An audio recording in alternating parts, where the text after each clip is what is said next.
भी होगी या फिर नहीं भी, आज हम गया जी के सबसे बड़े अस्पताल के बारे में आपको बताने वाले हैं, अर्श हॉस्पिटल, जिसके संस्थापक हैं डॉक्टर नवनीत निश्चल। हाल फिलहाल में यह अस्पताल एक मरीज की मौत के बाद सुर्खियों में आया था, जिसमें टेकारी की रहने वाली सपना कुमारी के परिजनों का आरोप था कि इस अस्पताल ने मेरी बेटी की जान ले ली। इस अस्पताल पर गंभीर लापरवाही का आरोप लगा था। मामला सोशल मीडिया में खूब चर्चा में आया था, लेकिन मेन स्ट्रीम की मीडिया ने इस खबर को दिखाना उचित नहीं समझा। हालांकि बाद में अस्पताल प्रशासन ने प्रेस कॉन्फ्रेंस कर सारे आरोपों को बेबुनियाद बता दिया। सपना कुमारी के परिजनों ने इसके खिलाफ थाने में एफआईआर भी दर्ज कराई, लेकिन रसूखदारों के आगे पुलिस की कार्रवाई किस तरह से होती है, यह किसी से छुपा हुआ नहीं है। आज भी सपना के परिजन न्याय की उम्मीद लगाए बैठे हैं। लेकिन इसी बीच एक बड़ी खबर सामने आई है कि अर्श हॉस्पिटल के संस्थापक डॉक्टर नवनीत निश्चल ने अपने ही क्लिनिक के डॉक्टर को फर्जी बताया। आपको बता दें कि डॉक्टर टी शर्मा पहले नवनीत निश्चल के क्लिनिक अर्श हॉस्पिटल में काम करते थे, लेकिन जानकारी ये सामने आई है कि उन्होंने कुछ महीने पहले ही इस्तीफा दे दिया है। लेकिन अब जब डॉक्टर नवनीत निश्चल ने प्रेस कॉन्फ्रेंस कर उनकी डिग्री को फर्जी बताया, तो पूरे गया जी में भूचाल आ गया। डॉक्टर नवनीत निश्चल ने यहां तक कह दिया कि लगभग 4 सालों में हमने डॉक्टर को करोड़ों रुपए वेतन के तौर पर दिया, लेकिन जिस डॉक्टर ने हमसे वेतन लिया वो डॉक्टर पूर्ण रूप से फर्जी है, उनके पास कोई डिग्री ही नहीं है। जिस डॉक्टर पर नवनीत निश्चल ने आरोप लगाया उनका नाम डॉक्टर टी शर्मा है। डॉक्टर नवनीत निश्चल ने उनकी डिग्री को फर्जी बताया। इधर वीडियो वायरल होने के बाद डॉक्टर टी शर्मा का भी बयान सामने आया है और उन्होंने भी डॉक्टर नवनीत निश्चल को फर्जी बताया है। अब सवाल यह है कि डॉक्टर टी शर्मा फर्जी थे तो फिर 4 सालों से हॉस्पिटल ने किन किन मरीजों का फर्जी इलाज कराया और कितने लोगों की जान ली, जांच इस पर भी होनी चाहिए। कुछ लोगों का कहना है कि डॉक्टर टी शर्मा जब नवनीत निश्चल के अस्पताल से हट गए तो वह उनके खिलाफ साजिश कर रहे हैं। लेकिन सवाल हमारे जहन में भी कई है कि क्या अर्श हॉस्पिटल में किसी भी डॉक्टर को बिना जांचे परखे रख लिया जाता है? तभी तो डॉक्टर नवनीत निश्चल के अनुसार फर्जी डॉक्टर टी शर्मा 4 सालों तक अर्श हॉस्पिटल में काम कर रहे थे।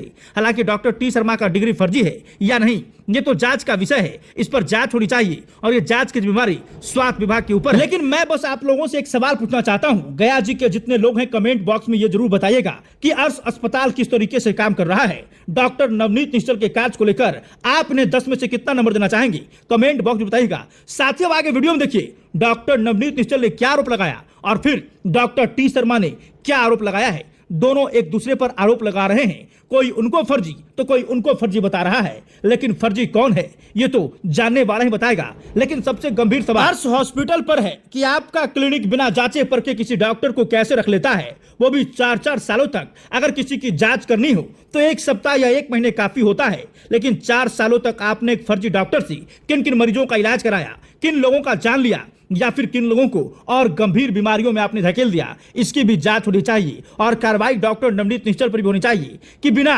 डिग्री देखे परखे जांचे कैसे एक डॉक्टर को आप रखे थे और उससे ही 4 सालों से इलाज करवा रहे थे। बाकी आगे वीडियो में देखिए दोनों क्या एक दूसरे पर आरोप लगा रहे हैं। किस बेसिस पे उनका रजिस्ट्रेशन किया?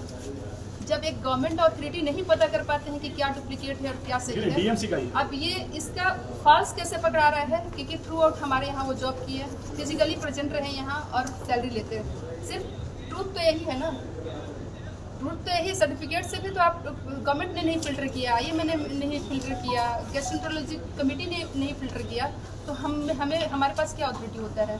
हम लोग तो सर्विसेज देखेंगे, उनको क्वालिटी देखेंगे, बातें चीज़ें समझते टाइम लगता है। जब 2015 का सर्टिफिकेट पूरा डॉक्यूमेंट गैप हुआ, तब अगर वो सही डॉक्यूमेंट उनके पास होता तो फिर वो जमा करते, तो शक तो वहाँ से और ज़्यादा तगड़ा हो गया ना कि हाँ ये जो कर रहे हैं वो फर्जी है या फर्जी डॉक्टर है। अब आप क्या चाहते हैं मैडम? अभी हाँ, मैं चाहती हूँ समाज के हित में हम लोग चिट हुए, बड़ी बात है मेरे लिए। मतलब हम लोग चिट हुए कि एक मतलब फर्जी डिग्री के साथ एक आदमी जो कि MBBS में नहीं है, सिंपल, और वो क्लेम कर रहा है सुपर स्पेशलिस्ट का, सुपर स्पेशलिस्ट करके खुद को कर रहा है, दूसरा गैस्ट्रोएंटरोलॉजिस्ट को लाने नहीं दे रहा। मेरी समस्या नहीं है, क्वैक बहुत है यहाँ पर, क्वैक सर्वाइव करें, मैं हम क्वैक को बंद भी नहीं करने दे रहा। अब क्वैक है, बहुत लोग हैं जो कि झोला छाप डॉक्टर चल रहा है, लेकिन एक झोला छाप डॉक्टर मेरे हॉस्पिटल में DM गैस्ट्रो के लिए जो भी डॉक्टर आ रहा है उसको या तो पहले कन्फ्यूज करने की कोशिश करता है कि आप बताओ, और यदि वो आना चाह रहा है तो उसको धमकी देता है कि आओगे तो जान से हाथ धो दोगे। मेरे CEO को उसने धमकी दिलवाया अपने कलीग से, उसका वीडियो ऑडियो रिकॉर्डिंग है मेरे पास कि मतलब तुमको जान से मार देगा, तुम इस केस से हटो नहीं तो जान से मार देगा। इस बात को मैंने CTSP जो इन्वेस्टिगेटिंग और सुपरवाइजिंग ऑफिसर है उनको ही बताया। और इसके साथ ही कि मैंने अपने विकास CEO को पूछा था कि तुमको किस टाइम कॉप पे कॉल आया था, तो 22 को FIR है, 23 के मॉर्निंग में कॉल आया कि सर हम पे फ़ोन आया कि आप हट जाओ, और वो रोने लगा कि सर मेरी फैमिली है, मेरे बच्चे हैं और मेरे परिवार वाले लोग कह रहे हैं कि नौकरी करना है तो आप केस से बाहर हो जाइए। इसके चलते चूंकि अब जो स्टाफ एफआईआर करने के लिए चूंकि अथॉरिटी है, एडमिनिस्ट्रेटिव अथॉरिटी है, वही नहीं रहेगा, उसको धमकी देना, डॉक्टर बाहर से आते हैं उनको धमकी देना। आप झोला छाप हो, क्लिनिक से आपका कोई प्रॉब्लम नहीं है, आप कुछ भी करो, हमको पूरे मेरे अंदर है, आप बाहर चले गए कोई इशू नहीं है। बट एक तो मेरे हॉस्पिटल के को डिफेम करने के लिए आप डेली अटेम्प्ट ले रहे हो। साथ ही साथ मेरा अभी जो सबसे बुरा इंसिडेंस हुआ, जो मेरे 25 साल के हॉस्पिटल हेल्थ केयर इंडस्ट्री के इतिहास में मेरे लिए सबसे दुर्भाग्यपूर्ण था, जब मैं अपने क्लिनिक में मैं 3 तारीख को बैठा था दुखंडी मंदिर क्लिनिक में, डॉक्टर परवीन सर ने फ़ोन करके बताया कि सॉफ्ट है, क्या करें।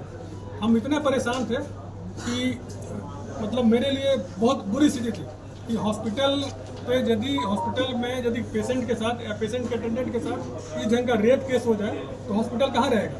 ये नीचता की हद हो गई इस लेवल पे जाना कि मतलब हॉस्पिटल को इस ढंग से।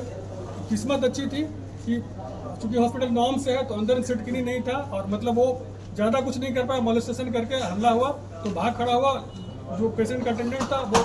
और जब हम वहाँ से सर ने फ़ोन किया तो मैं वहाँ से आया, तो जब हॉस्पिटल में आया तो पेशेंट का अटेंडेंट मदर फादर इतने गुस्से में थे और उनका गुस्सा जायज़ था। पूरा वीडियो फुटेज है मेरे पास। सर डॉक्टर गुंजन का क्या है? गुंजन डॉक्टर हैं, MBBS हैं, MD हैं, क्वालिफाइड डॉक्टर हैं, उनसे कोई कंप्लेन नहीं है और प्रैक्टिस करते हैं, अच्छा है, उनसे मेरा कोई कंप्लेन नहीं देखिए, है। एक फर्जी आदमी बहुत लोगों को इन्फ्लुएंस करने का काम करता है कि उनका शील्ड होने का क्या है। भेड़िया जब घुसता है तो उसको भीड़ चाहिए तो उसी भीड़ के पार्ट हैं। या मतलब ये भी सोचे कि कुछ लोग डर के चले गए, कुछ लोग अपनी इन्फ्लुएंस गलती को दबाने के लिए जमात बना सर इतना अब्बू भी उनका साथ दे रहे हैं। सर इसमें है कि जब मैं रेजिग्नेशन दिया था 14 तारीख को, तो 13 तारीख को मैंने उनसे मिला था। उन्होंने मुझे बोला था कि तू मेरा छोटा भाई है, तूने मेरे दोनों बच्चों के लिए रात भर जग के उनका इलाज किया है। उनकी माताजी का इलाज मैंने किया है, जो कलकत्ता, दिल्ली और कहाँ घूम के नहीं आई थी। आज वो इस तरीके की बातें मेरे खिलाफ बोल रहे हैं। बहुत दुख होता है, जिनके लिए मैंने आपको बड़ा भाई समझा। और उन्होंने मुझे आश्वासन दिया था कि तुम्हारे पर कोई आँच नहीं आने देंगे, न रहूँगा मैं नवनीत जी के साथ, लेकिन तुमको कुछ नहीं होगा, मैं नवनीत जी को समझाऊंगा। और आज वो दिन रात भर के नवनीत सर को मैनिपुलेट कर रहे हैं। इस बात का बहुत दुख है मुझे। क्या लगता है सर कि आपने हॉस्पिटल अलग बना दिया? मैं रहूं या नहीं रहूं, मेरा अस्पताल रहेगा, मेडिसिटी हॉस्पिटल खुलेगा और गया का मगध क्षेत्र का सबसे नंबर 1 हॉस्पिटल बन के दिखाऊंगा। यही साजिश तो नहीं है? यही है उसी ये सारा प्रकरण हुआ है 14 अप्रैल को, जब मैंने 2026 को रेजिग्नेशन दिया। उसके बाद ही सारा आरोप लगाया गया है। झूठी 3 FIR किया गया है, पॉस्को में नाम दिया जा रहा है, ज़बरदस्ती के आरोप लगाए जा रहे हैं। वो अपने पैसे का, पावर का दुरुपयोग कर एक जो हम लोग आम जनता है उनको दबाया जा रहा है। क्या चाहते हैं? मैं कुछ नहीं, मैं अभी इसके जो भी FIR हुआ है उसकी निष्पक्ष जांच की जा रही है, जिसका मुझे आश्वासन IG साहब ने, सिटी SP साहब ने, DSP साहब ने और जो भी रामपुर थाना से संबंधित लोग हैं सब ने आश्वासन दिया है कि इसमें पूर्णतः निष्पक्ष जांच होगी और सच आप लोग के सामने बहुत जल्द आने वाला है। सर आप शहर में प्रतिष्ठित चिकित्सक हैं और छवि का धूल किया जा रहा है, क्या मेरे से ज़्यादा प्रतिष्ठित तो डॉक्टर नवनीत निश्चल है और उनकी प्रतिष्ठा कहाँ थी और कहाँ पहुँच गई है वो आप सबको पता है कि उनके अस्पताल में क्या इलाज होता है, क्या धांधलियाँ होती है, कितने लोगों को मारा जाता है, कितने लोगों को ज़बरदस्ती वेंटिलेटर पर रखने के लिए बोला जाता है, खुद ही कंपनी की दवाई चलाने बोला जाता है। जो रेडियोलॉजिस्ट डॉक्टर रतन पॉल और नीरज लाल यादव का रेडियोलॉजी में नाम है, डॉक्टर को यहाँ पे गया में है ही नहीं, ज़बरदस्ती नाम डाला जा रहा है, खून बेचा जाता है। ये सब लोग को पता है, ये मुझे बताने की ज़रूरत नहीं है। और क्या प्रतिष्ठा है अस्पताल की उनकी, और मैंने जो नाम कमाया है अपनी मेहनत से कमाया है, किसी की कृपा कैसे से प्राप्त नहीं किया है। दिन रात मेहनत किया है, अपने परिवार को कॉम्प्रोमाइज़ किया है, अपनी पर्सनल लाइफ, अपनी फिजिकल लाइफ को कॉम्प्रोमाइज़ करने के बाद मैंने ये मुकाम हासिल किया है। और आप सबसे और गया की जनता से निवेदन है कि आप लोग सच के साथ रहें, किसी प्रकार की गलत बातों में ना आए।